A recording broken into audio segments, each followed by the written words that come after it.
Hello, and welcome to Jason Cavness Experience. I'm your host, Jason Cavness. As a reminder, Bunker Labs is doing an in-person event tomorrow, July 8th at 6 p.m. at the 1201 3rd Avenue Rework. We're going to have 10 military veterans pitching and a panel on entrepreneurship in Seattle. Also, my company, Cavness HR, is releasing our MVP soon, and we're signing up people to do the beta testing. To sign up for the waitlist, go to www.cavnesshr.co. And also, thanks to WeWork for the mimosas this morning. They were really doing big here in WeWork. Our guest today is Michael Nikitin. Michael, are you ready to be great today? Absolutely. Michael's experience as a software engineer began as part of a product team that built ATG Store, a highly successful product later acquired by Lowe's Home Improvement. While working at Extended Results, Michael led product development of their PushBI flagship product acquired by TIBCO Software. Michael went on to earn an MBA degree from the University of Washington that improved his business and leadership expertise. He used these skills at Microsoft, where he managed IT teams to deliver business-driven initiatives for Microsoft Consulting Services that operate across 80 plus countries. Michael also had experience working at the Washington State Office of the CIO, where he led a team responsible for digital transformation. Relying on his understanding and knowledge of the B2B business environment, he went on to bring value to a corporate wellness and health startup, Itirra, where he was responsible for product development and technology as a CTO. Michael, thank you for being here today. I really appreciate it. Absolutely. My pleasure. So, Michael, first I want to start off, you're actually an advisor at two other startups, right? Yes, I am. Yeah, it's my pleasure. So we're going to dive like how you're like a CEO, CTO at two startups and you advise two startups. Yeah. So can you talk about the two startups you advised and how that came about? Yeah, absolutely. And kind of my passion of helping people really led me to that ability to help startups grow. One of the startups I'm working with, AI, the idea is really noble of helping elderly folks and their caregivers. And in a situation where caregivers is really remote, maybe in different state, different country, different city. And hopefully nowadays with the modern technologies, we are able to achieve that. So the brave team at AI is building mobile apps and assistive technology to be able to monitor, coordinate, and help elderly folks when they are remote. And how did the two founders, I'm guessing there's two different founders for two companies, right? Absolutely. How either talk like both at the same time, one-on-one, like how did they convince you to join, come as an advisor? What made you say yes? Yeah. It was definitely, lengthy process. I'm trying to be active in Seattle startup community, visiting different events, meetups, and whatnot. And specifically for the past decade, focusing on the healthcare space. And being kind of proactive and sensitive to what's happening there, always open to meeting people, talking about what's happening, and basically kind of occasionally meeting same people and following what they are doing, and then approaching them and kind of approaching them and actively supporting without having formal role with the company. And that process really led me to help AI team in their process. And are they in here in Seattle or somewhere else? Yeah, they're in Seattle, practically on the east side, but broader Seattle area. Yeah, Seattle area. Yeah. So how long have you been working with them? For a couple of years now. They're really struggling with the financial part in fundraising. I think that's a common thing in the Seattle area, unfortunately, right? Yeah, absolutely. It's a common thread, absolutely. So their struggle really is about what can you do on a bootstrap budget, and that's a very creative way to run startup. So I have to imagine you get a lot of offers to be on company startup advisory boards. You said yes to these two. What makes you say no to other people? Yeah. Mainly I'm looking to areas where I can actually help. And my specialty is healthcare and B2B, and those overlap often. And in the B2B space, it's enterprise software, it's security compliance aspects. I've worked in GDPR environments, HIPAA, PCI compliance spaces. So really where I can help, I'm happy to help, lend my hand. And very often I just help occasionally where I can, and I'm not requiring in the formal role. But when people asking for certain commitments, commitments, then probably appropriate would be to have a role, formal role in the company, like advisory role. So from your point of view, what is the role of someone being on the advisory board, right?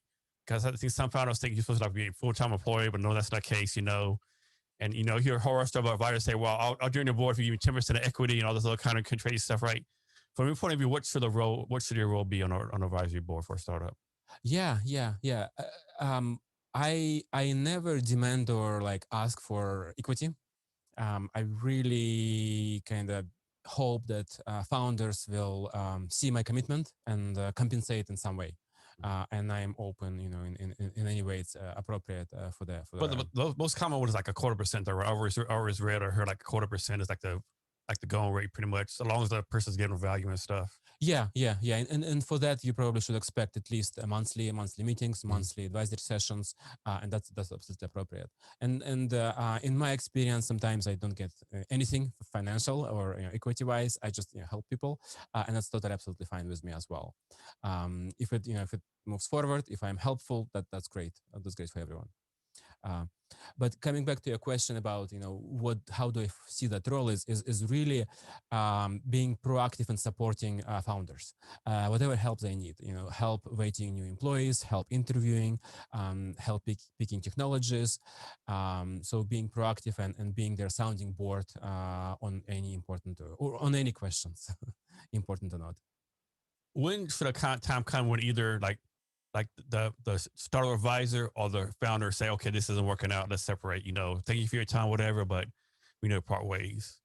Yeah. It's way not becoming helpful and becoming waste of time. I think that's time when it's time to separate. And that's why I usually try to start it very light without any kind of compensation commitment, because that's kind of adds complexity to separation. If you start without compensation commitment, simple, and you get rewarded afterwards, for me, that model works great. Yes. So of course, everyone says, startup founders keep on going, never quit, grind. Yeah. If you quit today, you would have hit it big tomorrow, all that kind of stuff, right?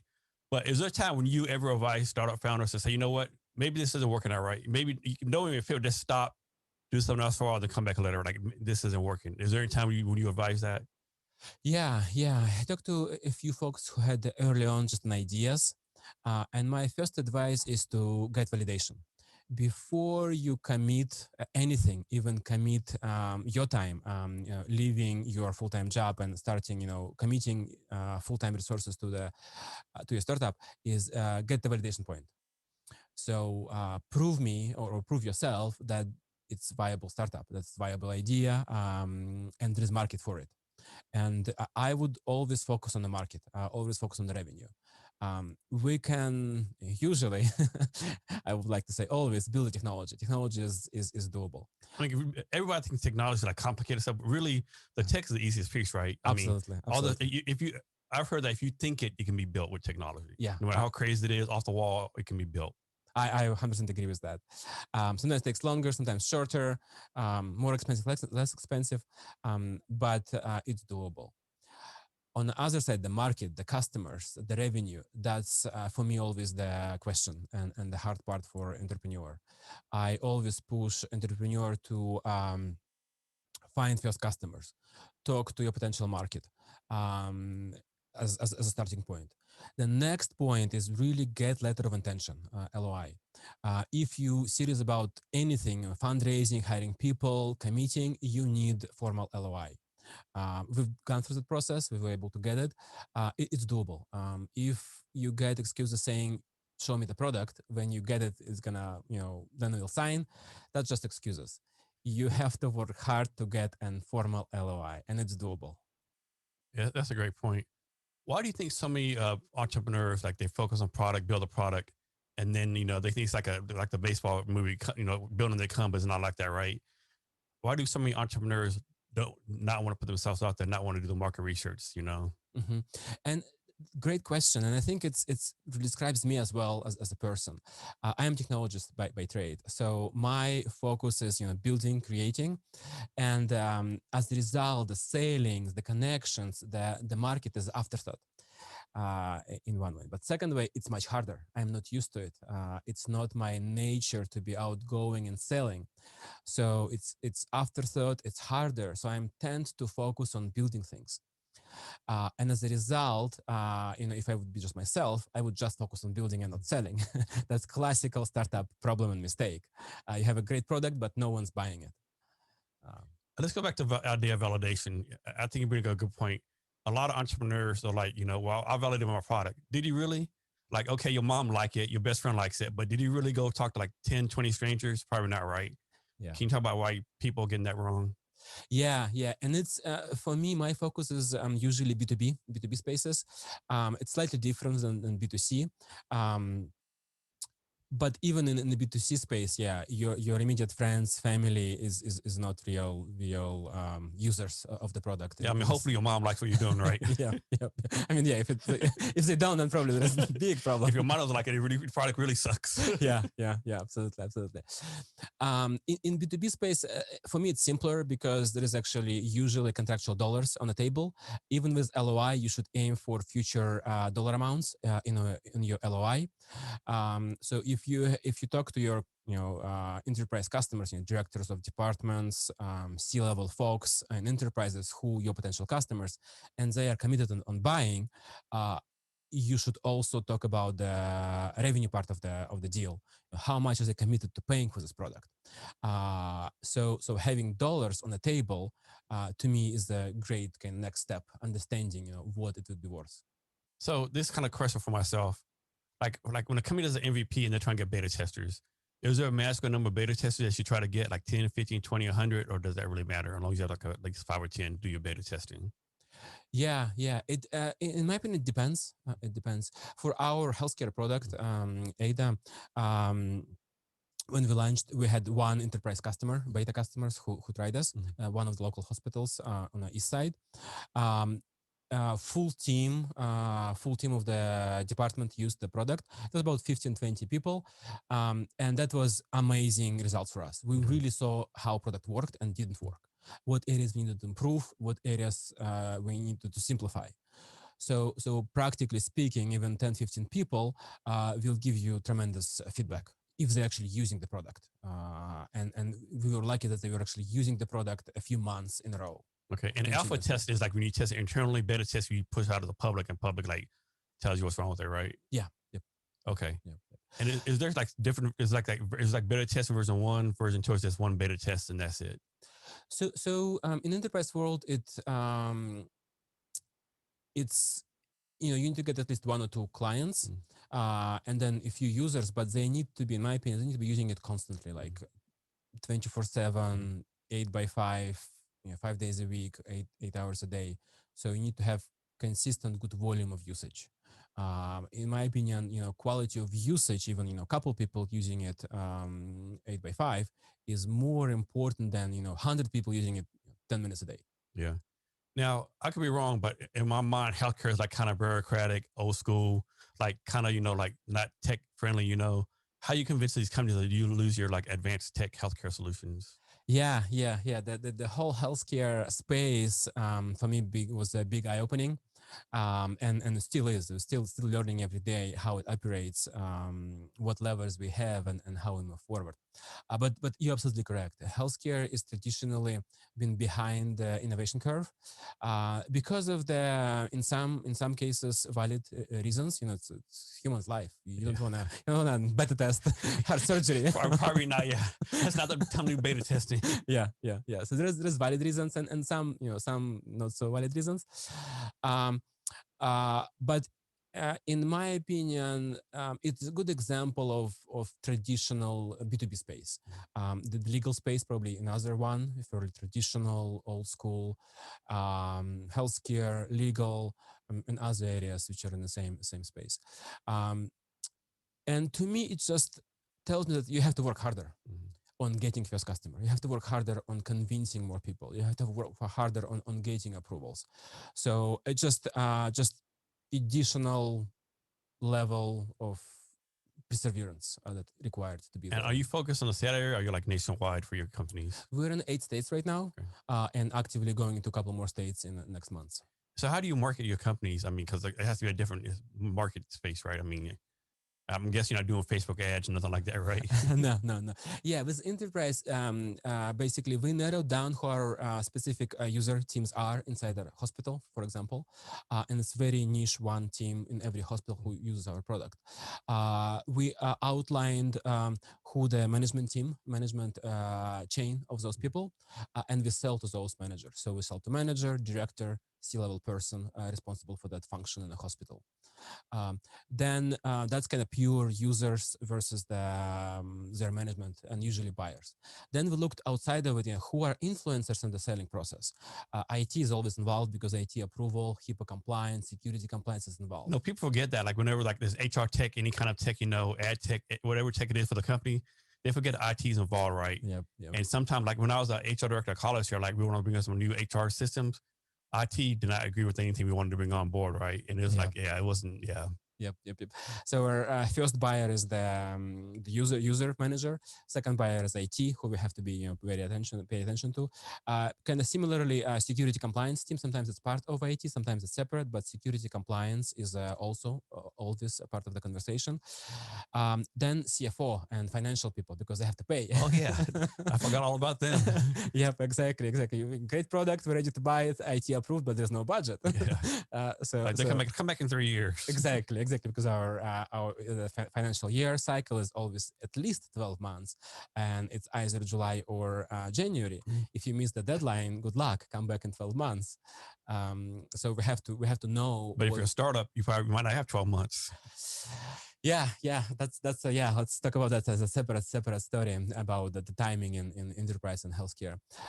So financial, but then legal part as well, the contractual part, and we always spend 1 or 2 months in financial negotiations and legal negotiations specifically. They always want to look at the contracts. They always want to change something, and it takes time. So your sales process is quite long then. Yep, it is. Man, so next, I want to go to an article you did, a magazine called Ad Review. I think I was finding on LinkedIn, an Ad Review, and you talk about how you used the pandemic to drive innovation. Yeah. The pandemic was obviously horrible for all of us, but specifically in business, it brought new challenges and kind of new perspective of how we do things. In the healthcare space, for example, initially, as we are providing supportive sort of services to healthcare systems, we are not. They don't have to use us to treat people. So as a result, the first probably 4 to 6 months, we saw a significant drop in sales, a huge drop in sales, because hospitals were focusing on treating patients and not on additional supportive services. So that was we were really scared what's going to happen next with global pandemic and everything. However, on the utilization side, we saw a huge jump in utilization. People who already bought us were using us heavily and more than before. So it was kind of paradigm there. Sales really stopped, but usage skyrocketed. And then after probably another 6 months, when hospital got additional injection of cash from administration, they started to invest in other operations, supporting services. So then we saw a sales came back to normal. So this kind of really waves of sales and usage from up and down. Yeah, I know some people disagree with this, but this is my opinion. Like, I think the business stayed in business, like, and actually excelled, because some business did do a lot better, right? Yeah. They innovated, they made it happen, so to speak. And like, I'll probably take some slack for this, but the business that we're not a business, I think they were probably run a business anywhere like 2 or 3 years, right? It just the COVID accelerated them got out of business, right? Is what I think, Yeah, I agree. I mean, in some way, in a bad way, it's natural selection. Yeah. Natural selection in its meanest. I mean, like in the restaurant business, you have some restaurants like, doing, delivery, curbside, all these different things. Yeah. And the business, seemed like the business went out of business, especially restaurants and service. Like they kept doing the things the same old way, right? While times have changed, right? You got to, do something different, right? Yeah. And that's like that innovation. Yeah, absolutely.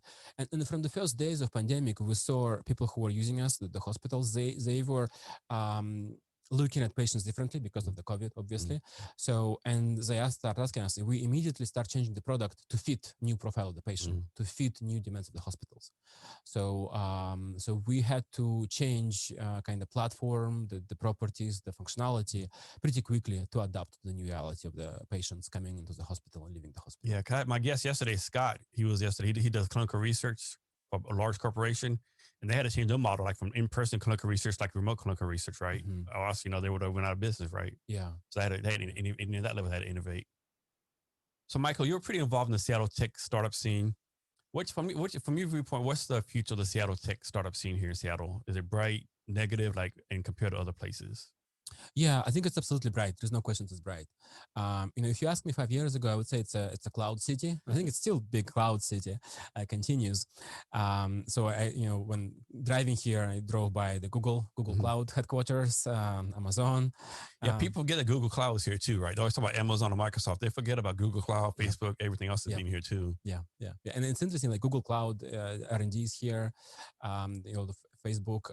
I have a friend, kind of neighbor in Kirkland, and he focuses on a Facebook cloud infrastructure. so Google Cloud, Facebook Cloud, they are here. They're in Seattle. So Seattle is becoming, it became the cloud capital of the world. And it works well with our gray sky as today we have here.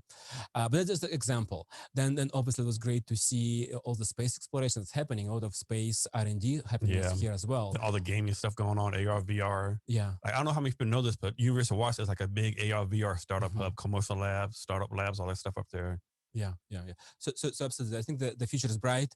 Obviously, compared to San Francisco, the Valley area, I think they are a little bit overpriced, hard to work there. Seattle gives much better options for engineers, for startup founders compared to some other areas. So we talked earlier about, like the new startups that are advising, like having trouble raising funds in Seattle. I think that's, you ask any startup founder here, they say the same thing, right? They're like, they have trouble finding money. I know at least 5 startup founders who couldn't get a meeting or were told no here.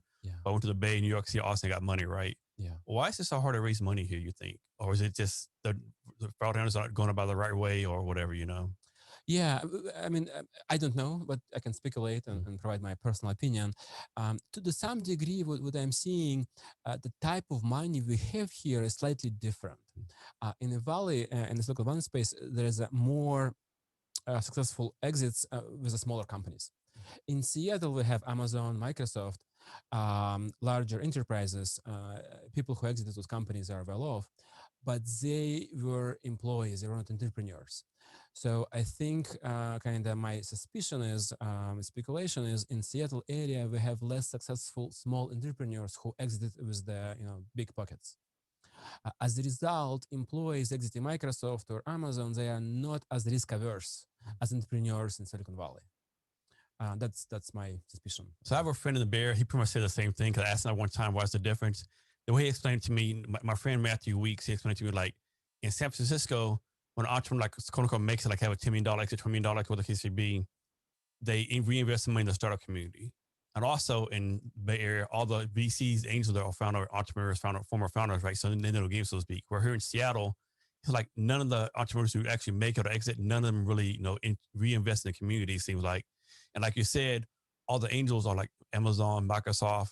And have they been founded before? Maybe they have, right? It's just a different dynamic. And pretty much he just said the same thing you did, right? Yeah, absolutely. And this is our fundraising for the healthcare product. We talk to VCs, we talk to angel groups, and we probably spend two years kind of talking to different structured, non-structured funds. What worked for us is actually super angels from the personal networks. We were able to talk to people who we know, people who trusted us, and they invested a significant amount of money. We got a couple $1 million in investment just from people who we knew, they knew, and whatnot. So don't underestimate people who you know. They can help you, and that worked great for us. I think a big lesson too is you're going to hear a lot of noise, but you have to keep on going until you get the yes, right? Yeah. No matter how long it takes. Yeah. Basically, the fundraising process is a sales process. You're selling a company, you sell shares in your company. So it's a same formal sales cycle. Please treat it as a formal sales process. Have a CRM system in place, have marketing system in place to support that process. And we did, and it worked for us. So talk some about how your time at Microsoft and the public sector has helped you in your entrepreneurial journey. Yeah. It was very interesting. When I started my career, I started with ATG Stores. I was software engineer number 5 or 6 there. It was a small company. So early on, I got into startup environment. But then I jumped into Microsoft and Real Networks. So for me, going from startup to enterprise and then public sector was kind of eye-opening. How things work, how it operates, what do you do, and how do you do things are very different. I loved both places, Microsoft, Real Networks, working for Secretary of State and CIO of Washington State. It was great learning experience. At Microsoft, I really enjoyed working with bright engineers, creating new technologies. I worked in the Visual Studio team for a little bit. I worked as Office 365 team for a little bit. So seeing commitment of people innovating and delivering, delighting users with new features was kind of eye-opening for me. And ecosystem supporting them was great. But for me, coming from startup experience, I didn't had enough freedom. I didn't had enough flexibility because I had that background coming into Microsoft. So, Michael, you're also a Scrum Master? Yeah, I got what is that? For people who don't know, what is a Scrum Master? Yeah. I got certification a number of years ago. It's an agile project management practitioner who focuses on delivering results using the small software engineering team. So it's really the glue who helps different engineers. You can have front engineer, back engineer, DevOps engineer to deliver iteratively next MVP, next milestone to your customers. So it's a project manager in some way, HR person another way, but it's really a glue that glues the team to deliver the product. So, Michael, when you bring on developers to your team, what do you look for? Like, what's your process for hiring developers? Yeah. It's an excellent question in general on hiring. And usually I look for people who are trainable and who are hungry for new things. For me, most important is ability to learn. Knowing what you know now is good and helpful, but it's secondary. Ability to learn new things are primary. Because we're going to have new challenges. We're going to have new technologies. Something's going to come up next week, next month, new patch, new software, new framework. What you know is still relevant, but ability to learn and train and move forward is more important than what you know now. So what's the best way to solve this, right? And this is my personal opinion, right? Like, I think the way you talk to like quote unquote normal person and a tech developer is different, right? Yeah. So if you tell like a normal person, hey, Jason, go open the door. I'll get up, go open the door, right? Yeah. You tell a developer, hey, Jason, develop, open the door. You got to say, Jason, get up at a 90-degree angle, chuck 20 degrees, do X amount of pressure, all this minute detail, right? Yeah. And on one hand, you heard the developer solve problems. Like, if you're solving problems, why have to tell these minute details, right? Can you talk about that right there? Yeah. My favorite questions during the interview process with engineer is those ambiguous questions. I ask how internet works, for example. And and obviously you can answer that question in many ways. There's hundreds of ways how you can answer that question. But I will be listening very attentively on what degree of details he will dive in, what logical processes, what kind of chain reactions he will explain. So I like asking broad questions and expect very detailed, thought through answers. Doesn't have to be right. It has to be thought through and detailed. So if you're a non-tech founder, what advice do you have them to find a tech person? Yeah, it's not easy. It's not easy at all in Seattle area specifically. I'm just looking at salaries of people we're hiring, and they are growing and growing. During the pandemic, salaries are just going up. So as the founder, it's very hard to get great talent because you have to compete with Microsoft, with Google, Amazon, and all those big companies. I would so far again the success we had is from the people who we know. So it's don't underestimate your personal network in any way, in fundraising way, in hiring people, in getting to your clients. So your personal network is your big friend and go-to. And then what advice do you have for new developers to find a job? Like, there's Data Coding Academy, college, whatever the case may be. Because, there's a lot of computer jobs, they need one experience, right? And these people don't have experience, right? Yeah. So Yeah. what's your advice to them? My main advice is get dirty with your hands as much as you can, as whatever you can. Even myself right now, for example, I haven't been coding hands-on for a while, for a few years now, but once in a while, I would like to get kind of hands-on with my keyboard and start typing my code. So, for example, last project I did for myself is I have a couple calendars like Google Calendar, Outlook Calendar, and synchronizing them is not trivial. So basically, my task was create. If only that was easy. Yeah, exactly, exactly. So I wrote Python script that was synchronize my calendars, but I deployed it in Azure Cloud as a cloud function. So it allows me, first of all, to write code. Second of all, to be familiar with new cloud technologies and all around it. So deployments, CI/CD pipelines, cloud formations, private networks in the cloud. So just don't be afraid. Do simple scripts and deploy them in funky ways. Does it matter what they learn as their first language? In my opinion, it's absolutely not matter at all. What matters is that the thinking through, the diving into problems, understanding the solutions, outlining the logic. What language you learn, it's absolutely secondary. So next question, like US developers, they charge a lot of money, right? I mean, they're pretty expensive. Do you think they'll price themselves out of jobs? Because like a lot of companies are going overseas to India, Thailand, Mexico, outsourcing, going to like top Upwork, all these places. Do you think, now don't get me wrong, you should get the money you're valued at and the money you deserve, but it's not like some of them will outprice themselves out of jobs. Yeah, it is a reality. And what I see is, even with some of my friends, I see people getting very large salaries at Google, Microsoft, Amazon, Facebook, and they realize that they are outpriced themselves to small companies. So, and they make intentional jumps. They are going from working for Google or Amazon to working for startup, and they expect salary cut. And nowadays, that's reality. They know that. Yeah. So how did you get started in tech? You talked about this a little bit before. Can you go in more detail how you got involved in tech? How that became your passion and your career path? Yeah. Very early on, I grew up in Soviet Union. I didn't have personal computer until probably age 21 or so, in my 20s. So the only exposure to computers I had at the local university, Far Eastern State University in Vladivostok, Russia. So I was going for a bachelor's degree in computer science. Sorry, in chemical science. I got my degree in chemical science because computers wasn't available to me. I didn't really know that computer science was an option.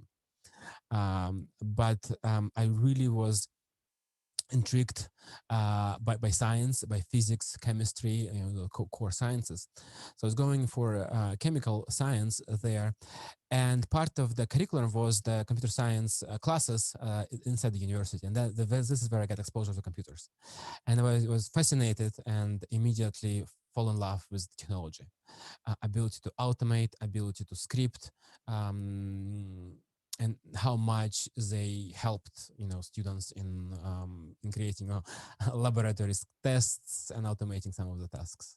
You might not know this, but how often does a new coding language come along in computer science? Yeah, it's a good question. I don't know, but what fascinates me nowadays is kind of rejuvenation of all languages, and kind of reinvention or maybe some way reformatting of all languages. What we see with Python, for example, it's becoming a second or a third language right now, but it was invented in 60s. And there's a number of older languages that are just coming up now and becoming more relevant. Yep. And in the way I see it, those languages were created ahead of time, and compute power wasn't there to actually make it work well. Now with immersed compute power, we're getting and getting more and more with the incoming leaps with quantum computing. More and more languages variations are becoming available to us. So we talked about outsourcing before. I kind of know like Ukraine, Poland, Belarus, Soviet Union. They're like hotspots for outsourcing now. Yeah. Is there any specific reason for that? Is the university just like pumping out great computer science workers, or what's the deal reason for that? Yeah, yeah. One way, yeah, traditional education, Soviet Union education was very strong in the science space. So that kind of brought up initial base. But also, in my opinion, that and creative thinking, ability to solve problems, um, separate those developers ahead of some other developers. So in some way, the Soviet Union system created interesting space where people were very creative in trying to work around the system. So you had to be creative to survive. So, and that's kind of for some, in some way similar skills that you need in programming. You have to be creative. You have to work around the problems. You have to solve for yourself quickly. So interestingly, that repressive system created a lot of free thinkers and smart people ready to work around problems. So of course, it's a case by case basis. But suppose a non-tech founder, they have a great idea, they validated their idea, they have no tech talent, right? They have no tech help, right? So they like try to hire in-house tech people, try to outsource. Fiverr. What do you think they should do? Yeah, yeah, yeah. So, I mean, in reality, in Seattle, it's so expensive to hire developers. So hiring engineering talent here is nearly kind of you outpriced there. But also, I've seen so many cases when startup founders just hire offshore team and let them run, and usually it's not successful. It's you need to find a sweet combination. You need to have co-founder. You need to have a person who you can trust here next to you, and then work with offshore team, potentially remote. But you need to have. My advice would be to find the partner, to find the co-founder, to find the advisor who you trust and who you can work with. Can you talk about the process of your product roadmap? Like, how do you do? Like, do you like review it once a month, once a week? Like, what's your process for your product roadmap? hmm Yeah, right now we are reviewing bi-weekly every 2 weeks. But really, for us, it's interesting. First of all, it's healthcare B2B space. So the release cycle expectations. First of all, expectations of the customers are long. They don't expect new product with probably within six even new features in 6 to 12 months. That's traditional kind of status quo in legal space, healthcare space, probably some other industries. Um, but we are not satisfied by that ourselves. We want to bring innovation sooner than 6 to 12 months. So our goal is to bring the convenience of Gmail, the convenience of iTunes into enterprise world. Why should doctors, nurses wait for 6 months for new feature when in iTunes you can click a song and play it right away? So I think it's our mission to bring the user experience of modern technologies into corporate spaces. So we're not satisfied with status quo. We're definitely trying to move experience closer to modern consumer spaces. And that's kind of general statement where we are moving forward. Then in terms of how we approach product development cycle, we really attune to what customers need and what they want. So we always talk to the customers. Like in my role, CTO, I always talk to our support team, trying to understand what are customers complaining about, what do they like in our product. I frequently go to training sessions to see when we have new teams onboarding to use our product, how they responsive to specific features and how they responsive to tool in general. So we're really acute and know what's going on there. And on the other side, on the business side, the revenue generating part, we are very, very aware is what next feature will bring us next client, next revenue, next check. So combination of those factors kind of leads our product roadmap. Users and customers, the revenue, and kind of our internal drive for customer perfection. So most companies start with, they have like the tech team, the software developer, CTO, all the other business functions like marketing, sales, HR, operations. What's your advice for all of them to collaborate together and make the company better? Because sometimes I think they miscommunicate. Like tech says, I need this one thing. Mark says, no, I need this prioritized over this. Like, what's your advice for all of them work together and collaborate for the betterment of the company and the customer? Yeah, yeah. And you know what, Jason, like I think nowadays what I see even practically within our team is COVID brought additional divides because we are all remote. We don't, meet as often as before. So I definitely see a divide increased nowadays because of the COVID, and we are aware of it and trying to solve it. Um, but jumping back to your practical question is nothing works better than person-to-person communication, and it doesn't have to be formal. It doesn't have to be meeting. It could be coffee afterwards. It could be online game. We hosted couple online drinking parties. Everyone drinks whatever they want to drink. um, I'm in favor of brandy myself, but you can drink. Some guys brought kombucha. I brought brandy, but even informal communication helps.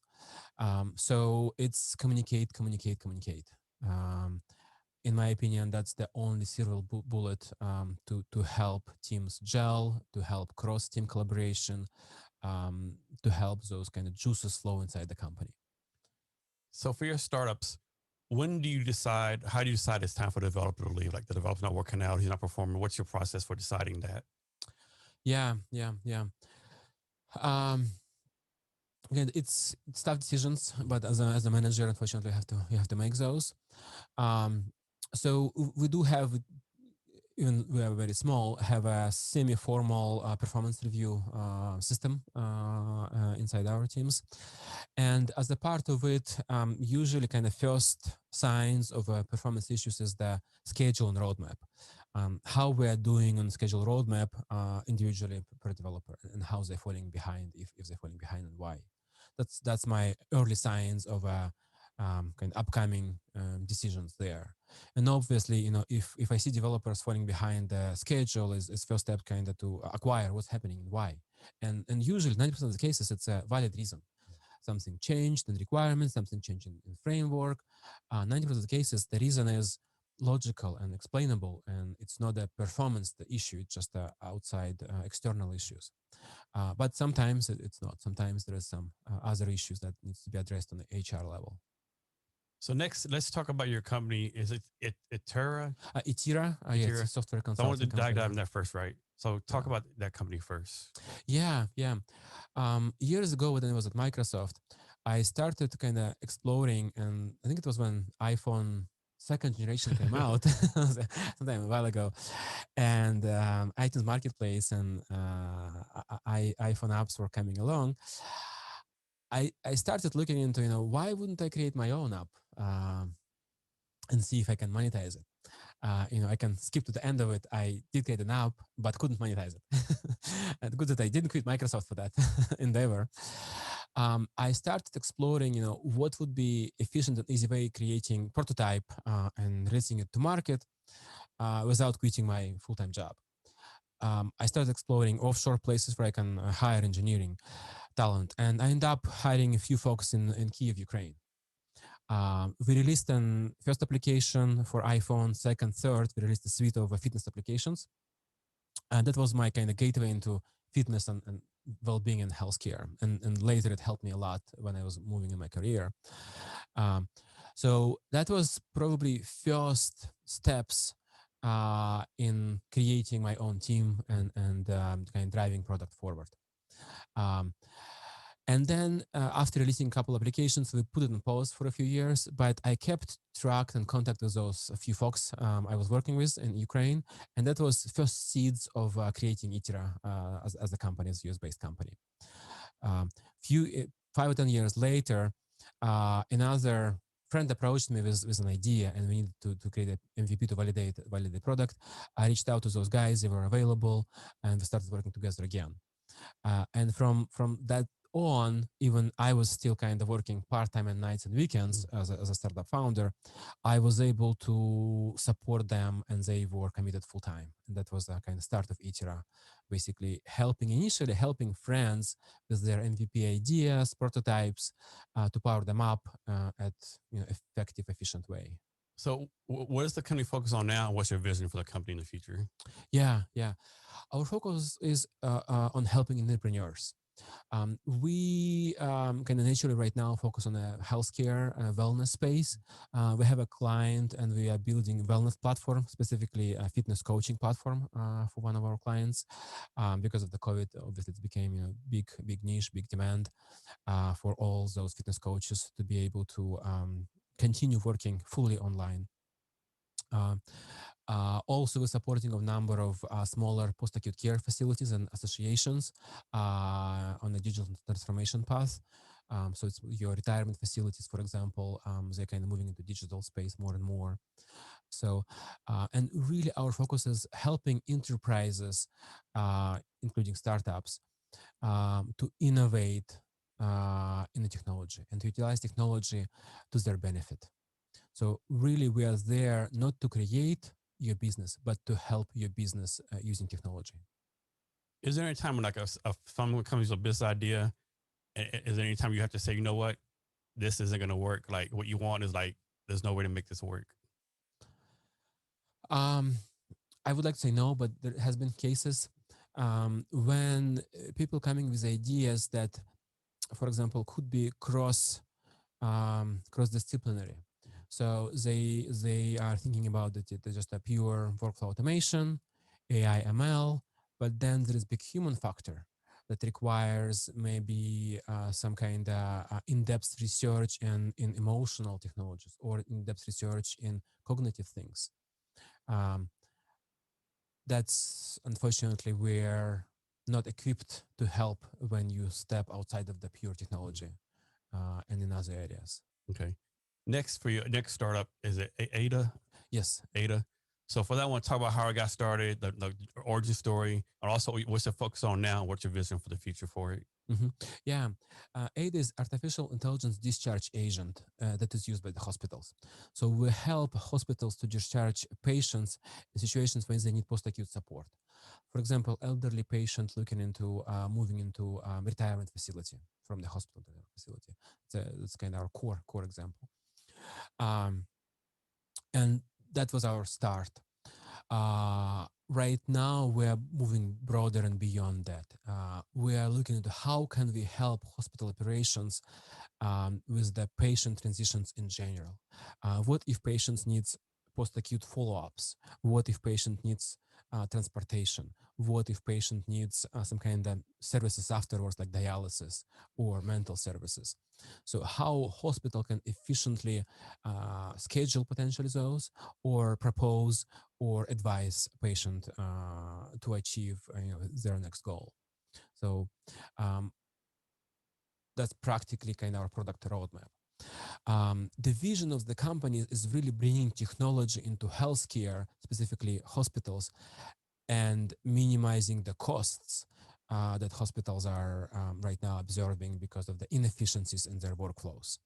So it's helping hospitals and patients delivering best care at optimal cost.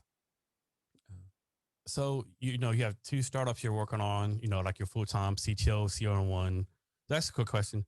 Why you CEO one company and CTO another company? Why not CEO, CTO, both of them? Yeah. I always look into where I can make a difference, where I can bring, where I can make a difference and move company forward. With AIDA, my experience with enterprise, my experience with security and compliance, my CTO, CISO, Chief Security Officer head is practically moving company forward. And I've created a team around me that are complementary to my skill set. On other company, I created a great technical leadership team where my CTO skills are not as important, not as needed. I created a team that able to move forward without my technical skills hands-on. My operational abilities there is much more useful. So it's all about creating a team around me and utilizing my talents to my best, where appropriate with a given team. So you have two startups working full time, two startups to advise. You have a lot going on. And of course, one thing we're not talking about is entrepreneurs, we still have life to do, right? We still got, still got to wash clothes, do errands and stuff, all the other stuff going on. Life still goes on. So how do you like prioritize all that, right? Do you use a calendar? Do you just wake up every day and wing it? Like, what's your process like, making sure you do what you're supposed to do? Yeah. I mean, I want to take the opportunity to say thank you to my spouse, Lina. She's super supportive. We have two kids. So definitely without her, it would be impossible to do. So having great support system at home, we have two kids. Our grandparents are here as well, my parents and her parents, so they help as well. So you have the full support system. yeah, we do. Three generations. Yep. And my grandma actually here as well. Yeah. So we have all three generations. So first of all is having personal support system. Having your spouse, your family, your parents are supporting you when you jump into the entrepreneurship world. It's important. It's must have. That's first advice that I can give to any entrepreneur starting the journey. Then talking practically about calendars and time management and all those aspects is it's a challenge. The great learning experience I had about it was at Microsoft. Working there, I had to in some way, and I was enjoying the learning, time management, leadership. And I really enjoyed working for large companies like Microsoft Networks, their drive on educating their people. And I took full advantage of it. I went into leadership classes, management classes. So that was a great gift that they giving to their employees. Utilizing the Microsoft products to its best. So Microsoft Outlook, I'm power user of Outlook, power user of Office. Nowadays using Google Suite as well to the full potential, creating automating scripts between those products to power it. Basically, my day is my calendar. And now I have multiple calendars, so I have to synchronize those calendars. You probably have one calendar for one startup. You probably have 4 calendars, 4 emails, one for each startup you work with. Yep. So synchronizing calendars became a tremendous task. So that's why I had to jump in and create some automation there myself. So Michael, talk about your knowledge of B2B business environment. Yeah. It's to me, it's a really fascinating space, and very often entrepreneurs don't focus enough on their B2B customers and how they operate.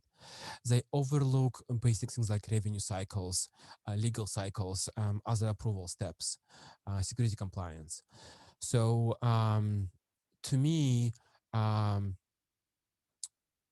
B2C world is interesting and exciting and very rewarding. B2B is not in a least way is rewarding or interesting. But it has very specific and big differences. As I outlined, the sales process is very different, much lengthy. But on the positive side, the contract size is much higher. You Facebook, you get your customer, your client. You get zero revenue from the user. Maybe he buys the game for $2 and you get commission of that 30% of $2, you get 60 cents. You sign the enterprise contract with any large B2B customer, it's hundreds of thousands of dollars with just a stroke of the signature. So very, very different approach. Different approach to fundraising, different approach to structuring your equity rounds and whatnot. So, and for me, it came with experience. Working in enterprise IT, working in public sector IT, and seeing how things are done internally and externally and on the procurement side. Yeah. So, Michael, do you have any advice to entrepreneurs on as far as to founders as far as giving out equity to employees? Yeah, it's a tough question. I don't, and we are struggling ourselves. We tried a few things. I'm not sure we've been successful at it. And honestly, right now, I am doing research on how to do it better. It's black box for me right now. Yeah, I think lots of entrepreneurs they fail to realize 100%, right? It's not going to change, right? And so I think a lot of people oh, I'll give this first person 10%, 3%, and before you know it, you have nothing, right? Because then you got investors' money, and then you're you saw the company had 2% left, right? And then you're not motivated. Yeah. So it's definitely, I think, for you, get better. Yeah. So next, talk about the need for patience for entrepreneurs. I think a lot of entrepreneurs start with a company. Oh, I have a great idea. I'll be able to buy personal debt a year, right? Yeah. And I always say Apple didn't come Apple for 8 years, even with Steve Jobs and Wozniak, right? Mark Zuckerberg was asked one time after Facebook quote unquote made it in 2009, 2010, what does it feel like to be overnight success? Well, if you count 6 years coding in the dorm room, you have overnight success, right? Can you talk some about the process? Yeah, no, absolutely. And being in B2B space, especially in healthcare, it's I want to say it's like double or triple at the time that you need to commit to see any results because of all those things that I've described. So in even B2C space, it's also takes time.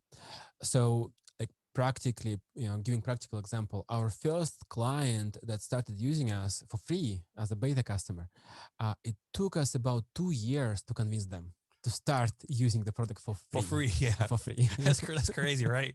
Yeah. Yeah, I'm having the same challenge, right? I'm off my beta test like 3 months free, whatever. Like I'm having a challenge, right? Like, yeah, it's free. Like you said you're gonna support me. What's going on, right? That's why you said earlier the importance of the LOI is so important. Yep. Yeah. And I think we did everything right when we started. So when we started, I'm going to talk a little bit about the starting days of AIDA.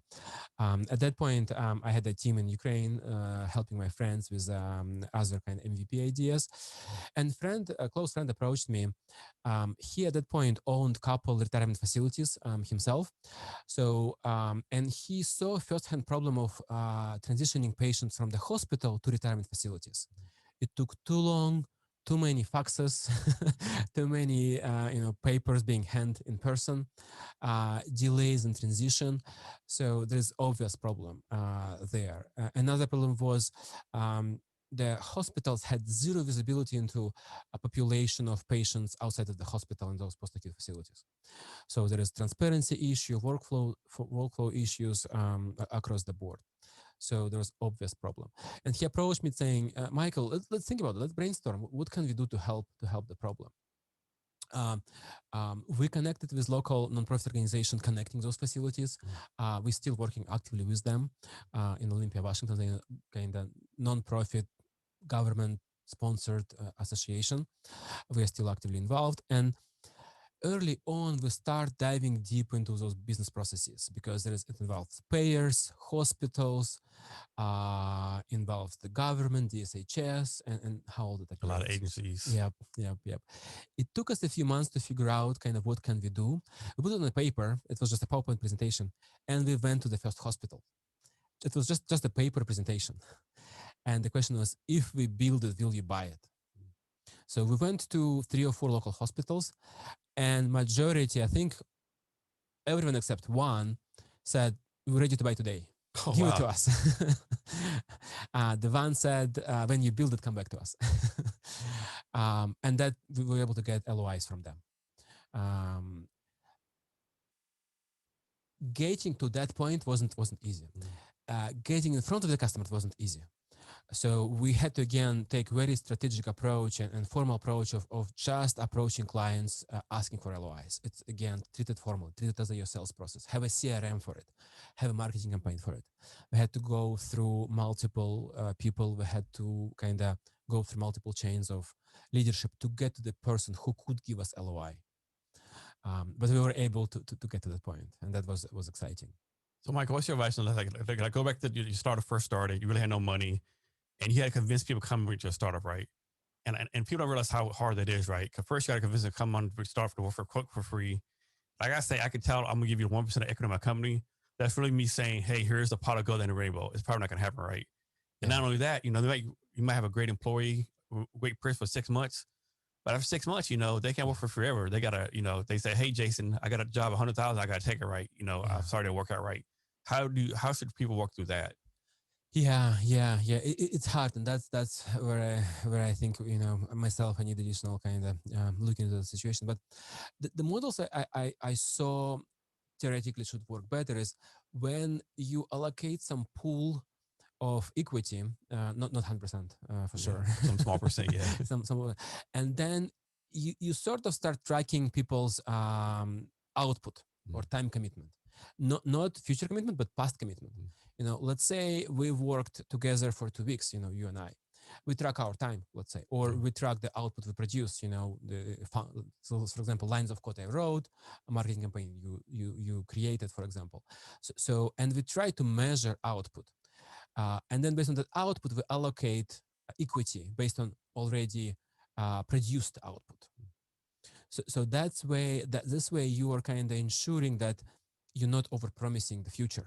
You're actually compensating on the performed past. So, but that's a hard model to implement because very hard to convince people to do it. Yeah.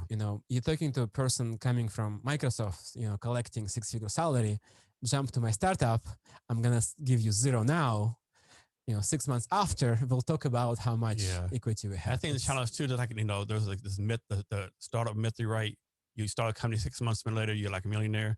I think that's what for the startup employees too, right? They don't watch Silicon Valley shows. Oh, go to the startup. Yeah. Like this, a tech startup, they'll get money like months, and I'll be, driving a Tesla or something, right? Yeah.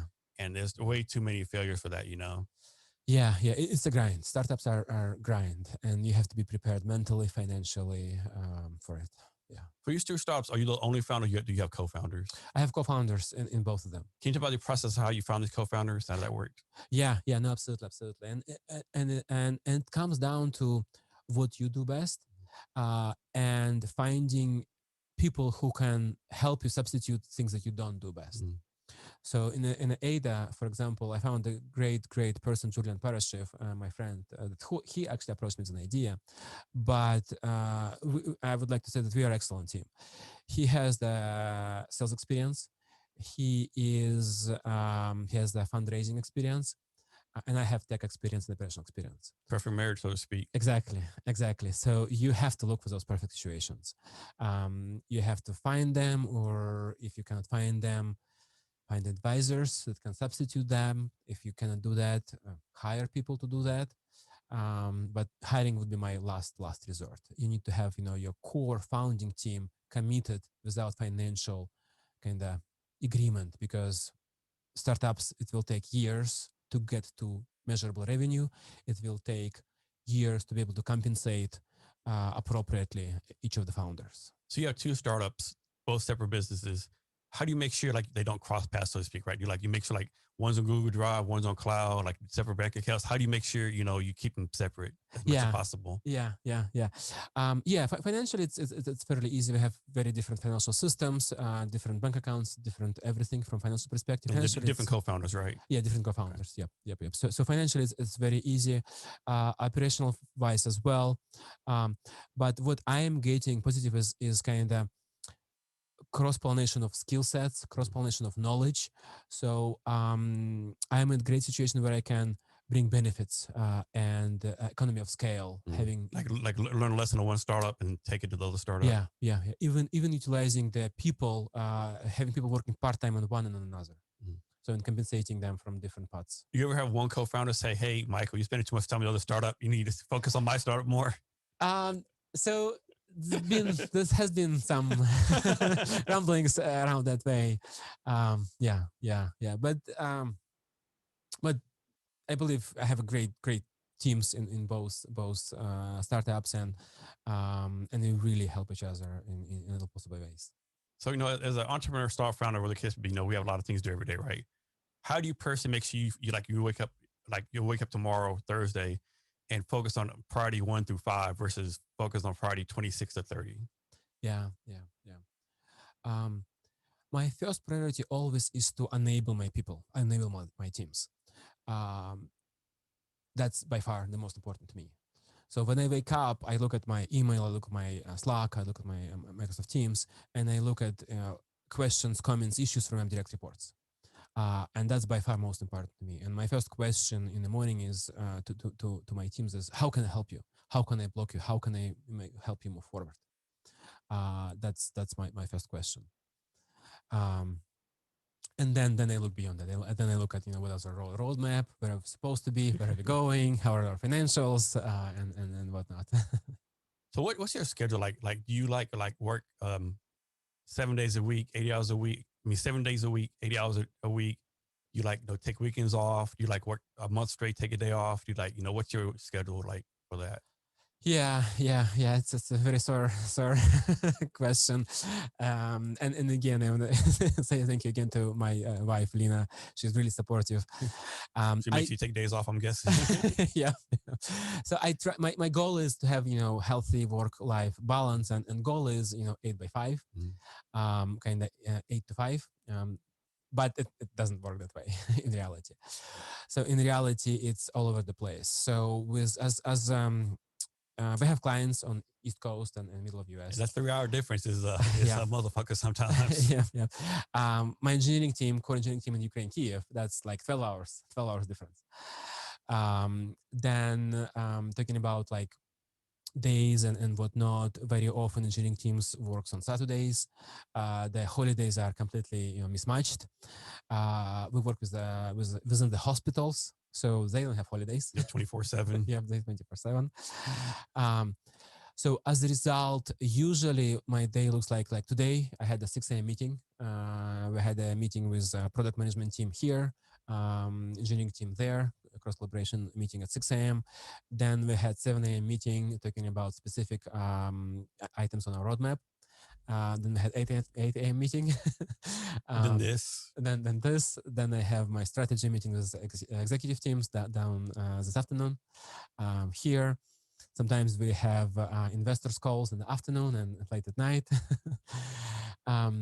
So practically it's from 6 or 7 a.m. until 6 p.m. And very often meetings on Saturdays and sometimes on Sundays. So how do you take care of yourself? Or a better question might be, how does your wife make you take care of yourself? Yeah. I tried different things, tried putting calendar kind of block points there for even just walking, between meetings, lunchtime. So, for us startup entrepreneurs, it's very easy to work from 6 a.m. until 4 a.m., 4 p.m. Crap, I haven't eaten yet. I haven't eaten anything yet. Oh, yeah, crap. Yeah. I find myself sometimes that way. So blocking time for lunches, blocking time for, just walking outside helps. I always try to volunteer to pick up kids from school because it forces me to end my day and go to pick up kids from school. So being conscious about it and acting consciously about it, blocking time, being proactive of stepping outside, being proactive of picking up kids. So being conscious about the situation and trying to work around where I can. Sometimes saying no. If meeting at sometimes 8 p.m. and I have to wake up for 6 a.m. meeting, I say no. Yeah, probably not a good idea. Yeah. So you've already raised funds for your company? Yeah, for AIDA, we have raised about $2 million through super angels and angels. So can you talk about this? Like a lot of founders like, man, if I could just raise some money, I'll be good, right? Can you talk about, well, if you raise money, that's a whole different set of problems, right? Because now you actually got to perform, right? Other things, before you talk about these concepts, theories, now you got to actually do it, right? Can you talk about that challenge? Yeah. And I would like to say that we are grateful. We have great investors in AIDA, super great guys, coming from different industries, coming from real estate, coming from healthcare. They've been super helpful. And I've heard so many horror stories. I can say that we are blessed. I don't have horror story to say, which is I think uncommon. But still, when we started ourselves, me and Julian, we did what we thought right and moved company forward. As soon as we got investors in, things changed. Now we have to send reports. We have to have meetings. They can fire us. Yeah, it's almost like you got to babysit them, almost, right? Yeah. So we are lucky. We only. So you do horror. You do hear horror stories all the time. Yeah, I hear horror stories all the time. We are lucky. We formally meet once a quarter. We send reports once a quarter. So what I hear is that's by far the kind of best schedule that you can have with your investors, because I hear stories people are sending like weekly or monthly detailed financial reports. Weekly, man, that's whoa. Yeah. How you work in your business? Exactly. So as soon as we got the investors, the formal way of things had to happen. They also, in a good way, they force us to get great legal counsel as well. We have a great representation there, but it comes with the not appropriate cost. Yeah, it's not cheap to the quality. Yeah. So it became part of the transition once we got investors. So the legal support, the legal costs, the kind of schedule of formal meetings, board meetings, board seats, board votes. And all the investors in the Seattle area, or are there different places? All are in Seattle area. Okay. All are in Seattle area. We had a couple of guys from down south, like Auburn, Kent area. So we travel there once in a while, every 6 months to meet them there. They travel to us. But so far, yeah, we're blessed. Most of people are here in Seattle area. Yeah, I read somewhere that the most important thing about your seed investors, of course, the money's important, the value. They said the most important thing about seed investors is they're doing the introductions for your A round. Yeah. And we are in a very interesting situation right now where we've been grinding in it for 4 years now, and we got revenue coming. So, and we're at crossroads right now deciding, do we go for round A or not? Because we have revenue coming. We're able to bootstrap now with kind of incoming funds. Yet we may decide to go for round A and expedite the growth. So it's an interesting point for us to figure out the way to go. Really careful. The cost, like, founders is a marriage, investors like a marriage, like 10, like a long relationship. What's your advice to a founder out there, like he's been grinding, everyone keeps on saying no, and he gets offer investor, but it's not the best offer, right? Like it's not enough money, too much equity, like suppose a founder's looking for like maybe like a $500,000 investment for 20% of the company. This investor offers like $200,000 for 30%, right? Should that founder take it because it's the last chance he has? What should he do, right? Because I think a lot of people are in that situation. Like rarely do you see a founder say, "Oh, here's like 10 offers, everything you want," right? It's literally like one offer, you're like a day from going bankrupt, and somebody gives you offer money, but it's not what you want, right? What's your advice for that? Yeah, it's a tough situation, and I think the situation you described where you have multiple offers, that's probably happening to less than 1% or maybe half of a percent or less of the startups. The real 99% of the startups struggle and have no sight of revenue coming. So my advice would be always keep in mind worst case scenario. What could go worse with this investor, and I've heard of those in practicality. Investors investing and getting initially 10%, 20%, but then in the next round of dilution they invest more. They're getting 51%. They're getting 3 or 4 board seats, and then 6 months down the road you are being just purely fired. And salary you were collecting for the duration of previous years were peanuts. So you lost the control, you lost your position. You lost all the revenue all the time. You just, Yeah. So keep in mind the worst situation. Try to have multiple options as much as you can. Treat fundraising as the formal sales process. Have formal tools, CRM tools, have marketing tools to help you during the fundraising process. So don't leave it to the chance. Try to be ahead of it. Try to have a process and options when you go there. Yeah, I had an interview with a startup founder about a month ago, and they just raised like a $10 million or like a big like B round, right? Yeah. His advice was like most startup founders, like they mess around, like they fundraise for a week, take a break, fundraise for a week, and before you know it, the whole year's gone, you do nothing. He said his thing was to suck it up and go it for a month, right? Like, I hope you have a founder or co-founder running a company for a month because you got to do it full time, right? Yeah. You got to suck it up for a month and then go for it. And then after a month, you have nothing at all. Maybe you need to reevaluate what you're doing. Yeah. No, absolutely. I mean, fundraising is your sales. So you as a salesperson, you would sell every day, at least 8 hours a day. Yeah. It's the same thing. You have to do it every day, at least 8 hours a day. If you don't do it that way, I mean, hopefully, if you do it that way, you have multiple options. Yeah. And again, hopefully. Another, I'm at a Twitter list for my own fundraising, right? And the person put some advice on he did a tweet. Like he said, people who are fundraising successful aren't really like one of the most talented ones or one who know everything. It's one just beat the payment and like a sledgehammer. They keep on going. They call 1,000 people, talk to 1,000 people. It's like brute force. They're successful. Yeah, and I can attribute to that. Yeah, brute force is successful. It's commitment, endurance, brute force. It takes time. Takes perseverance, but it works. So what's the next for you? Are you like pretty much set for your 2 startups? You're going to start anything new? You're going to put more on your plate? You got a new project going on? Yeah. Really, the focus is growing broader in what we're doing right now. In the healthcare space, looking into adjoint markets, adding additional services to our product offerings. And similarly in software consulting side, going broader, creating additional revenue streams, looking into adjoint areas. So talk about the pros and cons of being an entrepreneur or startup founder. What's something good about it, something bad about it? Yeah.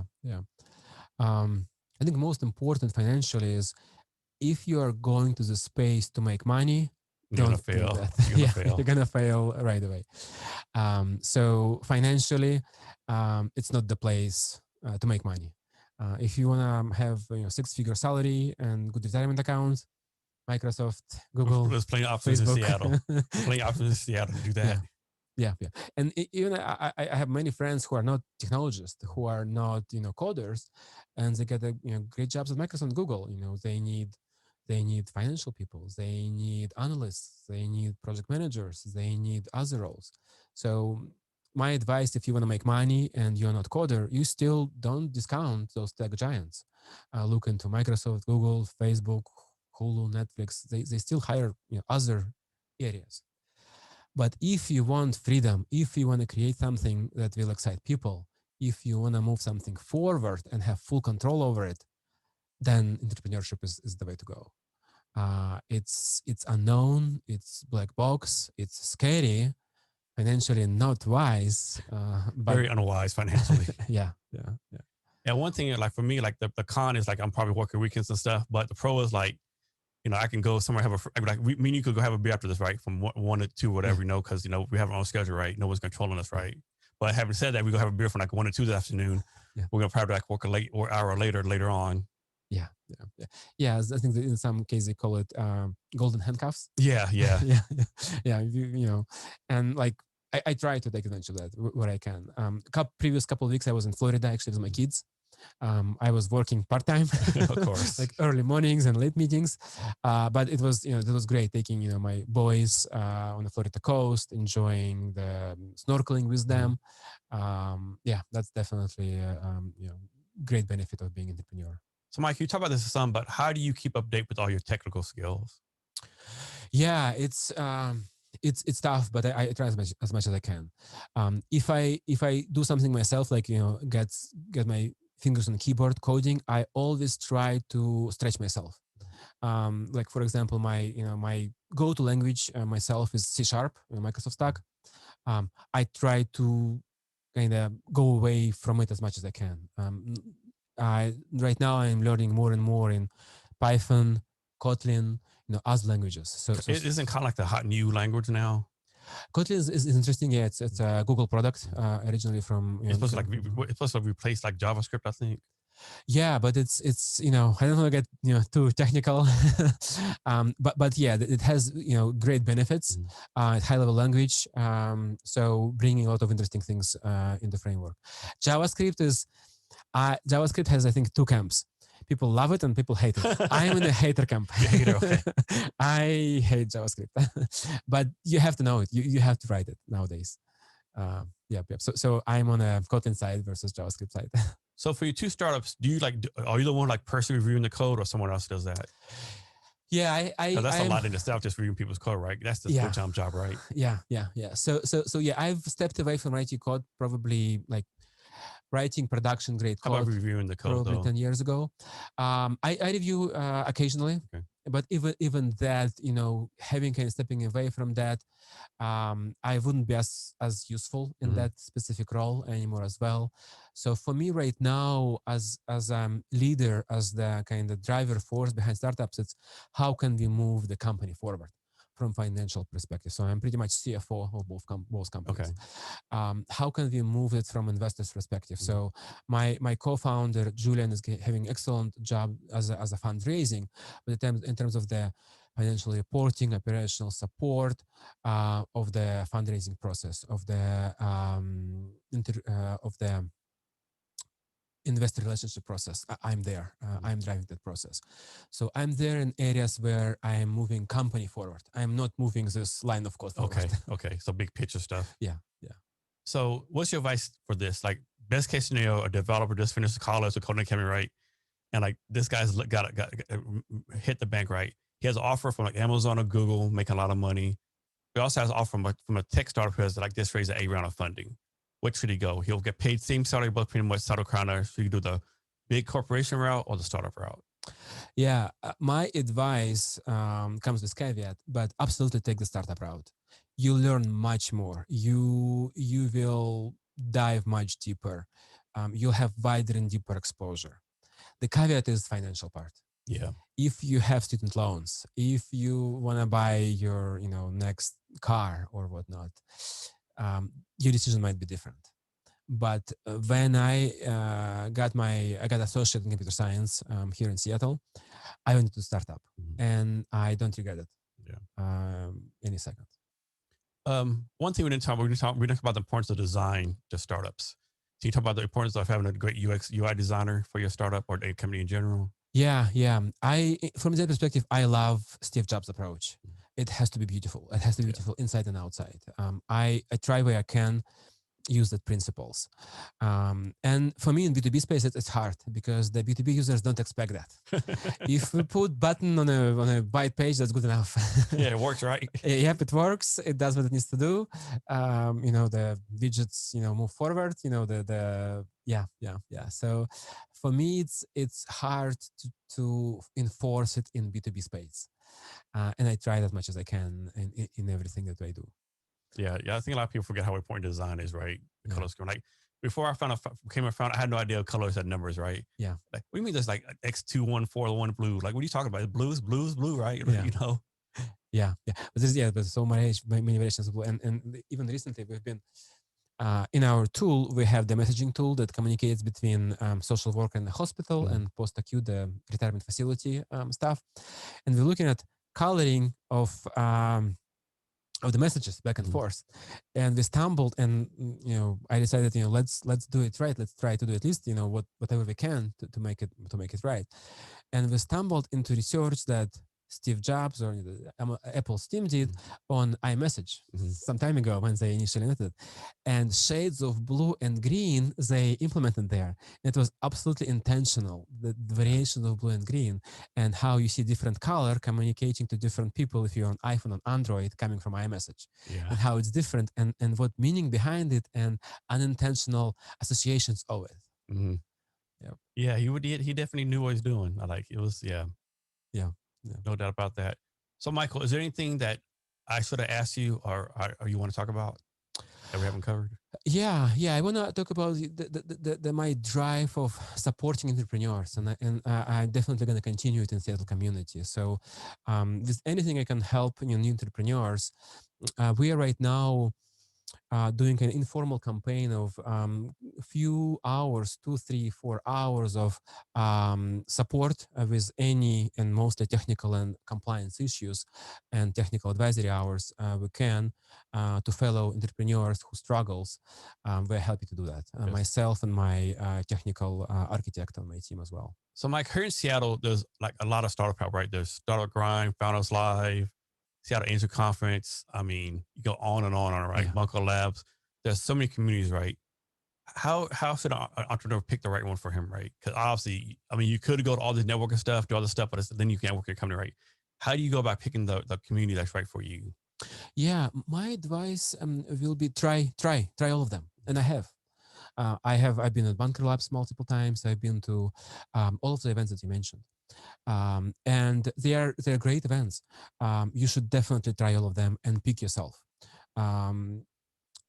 The only downside is the time commitment. Yeah. So try to work around your available time. Those organizers usually try to schedule events on the weekends, at night. That's convenient for us entrepreneurs. But try and see what works for you best. Try and see what kind of tunes, what kind of ecosystems they have around them. And they're all different. They all different. They have different perspective, different advices, different things, different benefits. Some of them more, some of them less. Some of them more formal, some of them less formal. Try. Don't be afraid of trying. Michael, can you share your social media for yourself and your companies plural, so people can reach out to you? Yeah. On Itirra on Twitter, we're Itirra at Seattle. On LinkedIn, my LinkedIn is Michael Nick, NIK. AIDA Healthcare is the healthcare startup that I'm driving forward with Julian, my co-founder. Yeah, would love to hear from you guys. And I'm sure, Jason, you probably put my social media connections on your website as well. Yeah, and to listeners, we have the link to Michael's offer and all social media links and show notes. You can find the show notes at www.cavnesshrblog.com. Also, don't forget to come to our in-person Bunker Labs tomorrow if you're in the Seattle area at the 6 p.m. July 8th, Thursday at the 1201 3rd Avenue, New York, floor 22. Like I said, we got 10 military veterans that do a great 2-minute pitches. And we also have a panel entrepreneurship. We're going to talk about the future of entrepreneurship in Seattle. We got Andrew Klein of Z Accounting. He's a startup investor, and he helps startups with accounting. Also, Randa McCarroll will be on the panel. She's an angel investor, also CEO founder of Resonance AI, a big supporter of the Girl Scouts. And we also have Bernard Edwards, a marketing, PR, and Air Force retiree on the panel. And if you're not in the Seattle area, you don't just want to be, you don't got to come in person, we'll also be posting out the event on my LinkedIn Live, so let's go to my LinkedIn profile. And also, finally, before we get out of here, don't forget my company, Cavness HR, is doing an MVP this month. So be sure to sign up for our beta testing. We do HR for companies for $49 for your people. So, Michael, this has been a great talk. Can you give us any wisdom or advice or anything you want to talk about before we get out of here? I think probably you've heard it a lot, but try it and break it. So don't shy, don't be shy. Try different things, try different approaches. If it breaks, then you got some result. So try, break things, and move forward. Michael, thank you for your time today. I really appreciate it. Thank you, Jason. And to our listeners, thank you for your time as well. And remember to be great every day.